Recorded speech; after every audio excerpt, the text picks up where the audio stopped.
इस मामले में ताज़ा अपडेट पाने के लिए हमारे चैनल से जुड़े रहें। वीडियो को लाइक करें, शेयर करें, सब्सक्राइब करें। सभी साथियों को मेरा नमस्कार। साथियों, मैं मयंक ठाकुर आप सभी समक्ष आज हाल ही में हुए धरनों का सच और अपनी पीड़ा लेकर आया हूं। साथियों, बात करेंगे पहले धरने से, जो कि 26 जुलाई को घेराव प्रस्तावित था एमडी ऑफिस का। उसमें हमारी पूरी तैयारी हो चुकी थी और हम 25 तारीख को लखनऊ पहुंच गए थे, जिसमें हमारे सभी साथी भी 25 तारीख को अपने घर से निकल चुके थे 26 तारीख के लिए। लेकिन अचानक एक बहुत बड़ी साजिश रची गई, जिसकी प्लानिंग बहुत पहले से चल रही थी, जिसमें हमारे कुछ विभीषण साथी इन अधिकारियों के साथ शामिल थे। जिसमें आपने देखा होगा कि एक मीटिंग ऑर्गेनाइज की गई 25 तारीख को उन साथियों के साथ, और साथ ही एक लिस्ट उन साथियों से ली गई जिसमें हमारे 24 एक्टिव पदाधिकारियों के साथ हम भी थे। उनके गिरफ्तारी वारंट जारी हुए। साथ ही समस्त जनपदों में, मंडलों में डिविजनल पीएम के पास एक मैसेज पहुंचा कि इन बंदों को इनके घर से ना निकलने दिया जाए, इनके डिस्ट्रिक्ट से बाहर नहीं आने दिया जाए। तो इधर जो है एसीपी महोदय का लगातार हम पर दबाव बन रहा था। हमारे पास फोन कर रहे थे, हमें धमका रहे थे कि आप जहां भी हैं, जो भी हैं, आपको उठाया जाएगा, आपको ठोका जाएगा। आपने एक ऑडियो सुनी भी होगी, मैंने डाली थी। जितना वो धमका सकते थे धमका रहे थे, ताकि हम जो है डर के अपने मोबाइल स्विच ऑफ कर लें। इधर उस मीटिंग के मिनट्स जारी हुए 25 तारीख की, ताकि हमारे साथी जो रास्ते में थे वो मिनट्स पढ़ें और देखें कि हाँ भाई, हम लोगों ने मीटिंग कर ली चुपचाप, और फिर वो हमें कॉल करें तो पता चलेगा हमारा मोबाइल स्विच ऑफ होगा, तो वो भ्रमित हो जाए वहां पर कि हाँ भाई, इन्होंने मीटिंग कर ली, दलाली कर ली और ये स्विच ऑफ करके बैठ गए। और फिर वही चीज जो आज शुरू हुई थी कि लॉलीपॉप और दलाली, ये सब वर्डिंग भ्रमित होकर वो सुनाने लगे। लेकिन हमारे कई साथियों ने स्विच ऑफ किया, कई साथी हमारे रास्ते से लौटे, लेकिन मेरे द्वारा मोबाइल स्विच ऑफ नहीं किया गया। मैं बराबर जवाब देता रहा पुलिस अधिकारियों को कि जो आपसे हो वो आप कीजिए, जो हमें करना है। और भोले शंकर की कृपा से हमने वो घेराव किया और उस घेराव को करने में सफल भी रहे, और साथ ही अपनी 3 मांगों के साथ एसी सर से वार्ता में वापसी की। 3 मांगे: म्यूचुअल ट्रांसफर, वेतन विसंगति और एमसीटीएस एचआईएमएस का समायोजन। अब इसके बाद दूसरी कूटनीति शुरू होती है हमारे साथियों की कि मिनट्स नहीं मिले, मिनट्स नहीं लिए गए, वार्ता में बेवकूफ बनाया गया, ये हुआ। फिर उसमें सुनने मिला, कोई बात नहीं, हमें ऊपर वाले को दिखाना होता है। हम लगे हुए थे, जिसमें आज की डेट में लगकर आपने देखा होगा कि वही बिना मिनट्स के म्यूचुअल ट्रांसफर शुरू हो गए, वेतन विसंगति पे काम शुरू हुआ था, जो आज फाइनल स्टेज में है। और एमसीटीएस एचआईएमएस पे एक लेटर एमडी ऑफिस से दिया गया एसी साहब को कि भारत सरकार द्वारा मना किया गया है, तो उस पर काम नहीं बढ़ा था। फिर अब दूसरे धरने पर आ जाएं। दूसरे धरने में जब हमने शुरुआत की, हमारे पहले दिन 36 डिस्ट्रिक्ट एक्टिव हुए, बाकी में काम चल रहा था। अब यहां से अधिकारियों का प्रेशर पड़ा हमारे सीएमओ साहब, जिलाधिकारी महोदय पे कि ये आपके पास के डिस्ट्रिक्टों में नहीं चल रहा है, आपके यहाँ चल रहा है, क्यों चल रहा है, आप बंद क्यों नहीं करते। करीब 28-29 डिस्ट्रिक्टों में जिलाधिकारी महोदय से बात करनी पड़ी। हमारे जिलाध्यक्ष ने बोला और सीएमओ सर से, सीडीओ सर से सबसे लगातार वार्ता करनी पड़ी। इधर उन डिस्ट्रिक्टों की लिस्ट निकाली जहां काम चल रहा था, उन्हें लगातार पूरी रात फोन किया। तो फोन करने के बाद 15-20 डिस्ट्रिक्ट दूसरे दिन एक्टिव हुए, उसके बाद 5-10 डिस्ट्रिक्ट फिर तीसरे दिन एक्टिव हुए। ऐसे एक्टिव करते हुए लगभग हमारी संख्या करीब 50-60 डिस्ट्रिक्टों की हो चुकी थी, जबकि 15 से 20 डिस्ट्रिक्ट हमारे ऐसे लास्ट तक रहे, आखिर तक रहे, जिनमें काम चलता रहा, जिनमें कोई खड़ा नहीं हुआ। तो साथियों, इसके बाद में जब प्रतिफल आता है वार्ता में आपने देखा कि अधिकारियों ने किस तरह एक फर्जी एनएम संगठन को दावत दी, बुलाया, ताकि वो दिखा सकें, उनके साथ वार्ता करके ये दिखा दें कि वार्ता सफल हुई और एनएम बहनों पर कार्रवाई के निर्देश दे दें कि सफल वार्ता के बाद भी ये धरना क्यों कर रही हैं, निर्देश दे दें और उन पर कार्रवाई करते हुए उन्हें भगाएं और हमारा धरना असफल हो जाए। लेकिन उसमें हमारे भी संबद्ध संगठन से एक एनएम पदाधिकारी गई थी, उन्हें हमने समझा दिया था कि अगर ठोस मिले तब आप हाँ करना, अदरवाइज आप बिल्कुल नकार आना वार्ता को। वही हुआ, उन्होंने वार्ता नकारी। और इधर हमने अपने जो है मंत्री माननीय यादवेंद्र सिंह अलीगढ़ से, जो कि अलीगढ़ टीम और एटा टीम लगी, और कैबिनेट मंत्री श्री संजीव बालियान से जो हमारी मुजफ्फरनगर टीम लगी, और महानगर अध्यक्ष लखनऊ से कॉल कराई माननीय स्वास्थ्य मंत्री के पास।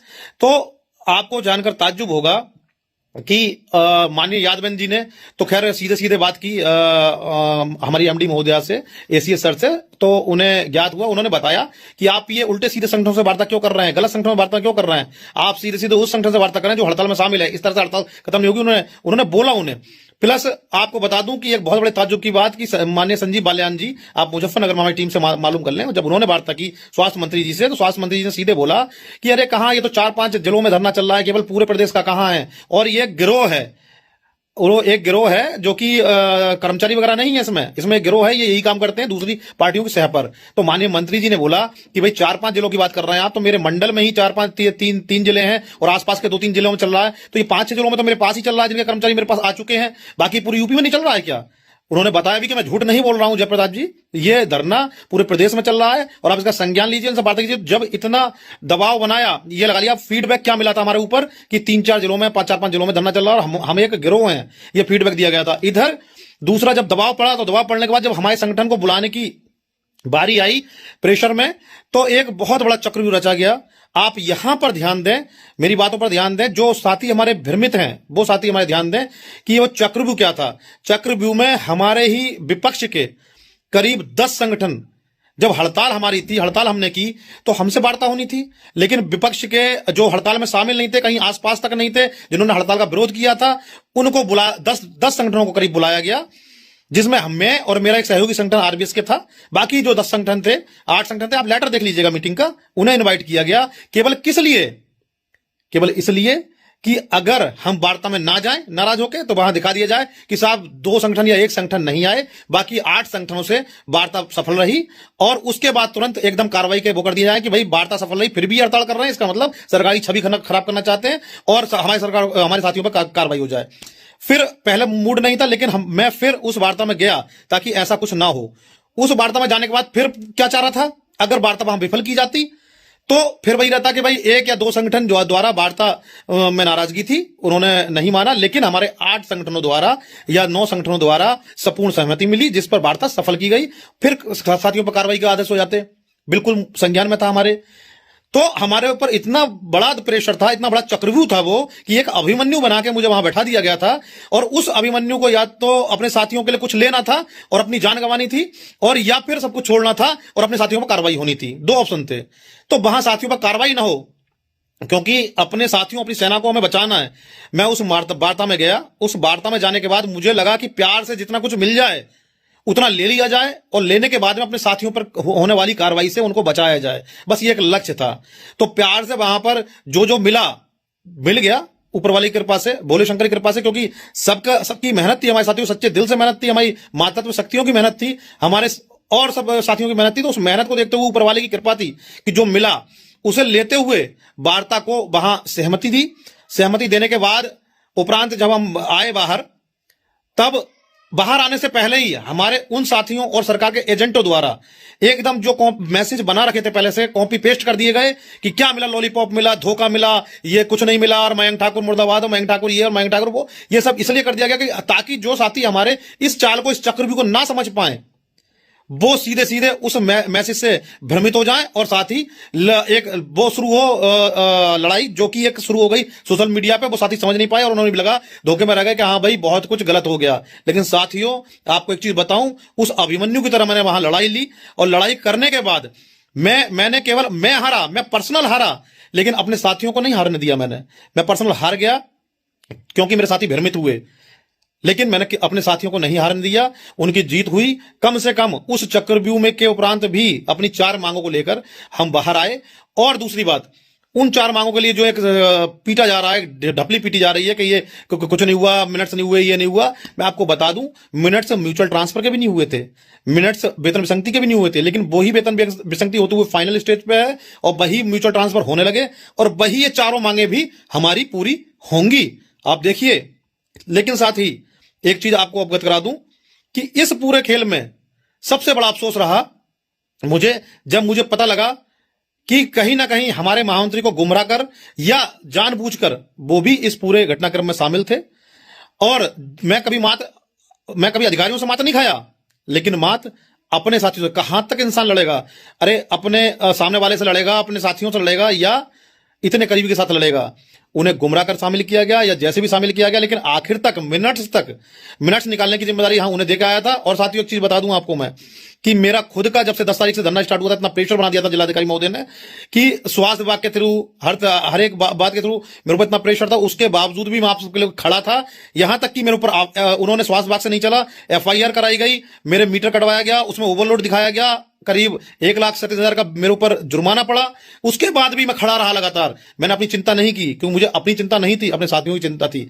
उसके बावजूद ये सब जब हुआ घटनाक्रम तो मैं एक जोड़े कपड़े लेके गया था।